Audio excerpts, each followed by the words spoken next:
બનાસકાંઠા જિલ્લાના કાંકરેજ તાલુકાના આબલુન ગામના ખેડૂતો દ્વારા બનાસ નદીમાં પોતાની માલિકીના ખેતરોમાંથી સ્થાનિક ભૂમાફિયા અને માથાભારે તત્વો દ્વારા ઘણા સમયથી જેસીબી મશીનથી ગેરકાયદેસર ખનનની જાણ થતાં સતત 2 દિવસથી ખાણ ખનીજ વિભાગ ગાંધીનગર તેમજ બનાસકાંઠા ખાણ ખનીજ વિભાગના અધિકારીઓને જાણ કરવામાં આવી રહી છે, પરંતુ ખાણ ખનીજના અધિકારીઓ આવે તે પહેલા જ ગાડીઓ અને મશીનો બનાસ નદીમાં ખેડૂતોના ખેતરમાંથી પલાયન થઈ જાય છે।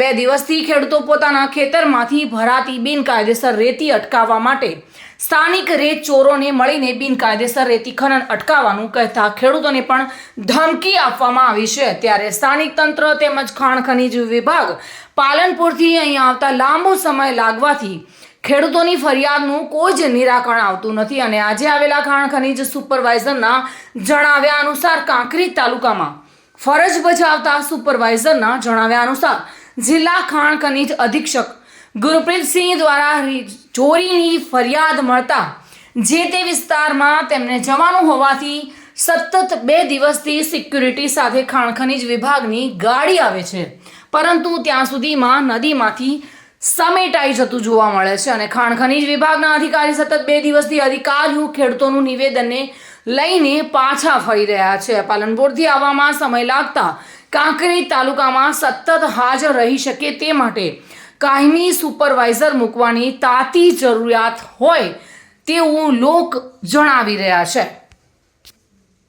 ના પાડી ભરવાની તો 100 ફેરથી 2 દારૂડી આયા, મને મારવા આયા ધોકા લઈ, બરોબર કે ઓછી જતો રહે ને કે પોઠાયું કે બરાબર ઈ મશીન લઈને જાય કે તું ચેકિંગ તું લાવે છે એટલે ભાઈ કોઈ ચેકિંગ હું તો મારા ક્ષેત્રમાં ઓટો મારવા આવ્યો છું અને હું મારું ક્ષેત્ર છે હું જોવા આવ્યો છું, ખાલી હું તમને કશું કહેવાતો નહીં, કશું કહેતા નહીં તો તમે મને મારવા આવો છો, આવી મને ધમકીઓ આલે રોજ રાત દાડો વેલાજી મશીન એ બાજુમાં ગાડીઓ પડી હતી માણસો એને મશીન લઈને ઓમ એક ભાગી ગયો। પછી અમારા ફોન કાલે હોજે છે, અધિકારીઓ આજ આવ્યા છે, કાલે હોજે કાર્યવાહી ખડો જોયો, ખડેથી હવે શું કરે છે કાર્યવાહી એ હવે હજી ઊભા છે, બરાબર અધિકારીઓ। તો કેટલા ટાઈમથી આપણી ઓમ્બલુનની શેમાળામાં રેત ભરાય છે બિનકાયદેસર રીતે? ઓમ્બલુનની શેમાળામાં તો રેત પેલો ખાય એક 2 વર્ષથી ઉપડાયેલી છે, બરાબર આજને ને 1-2 વર્ષથી ઉપડાયેલી છે।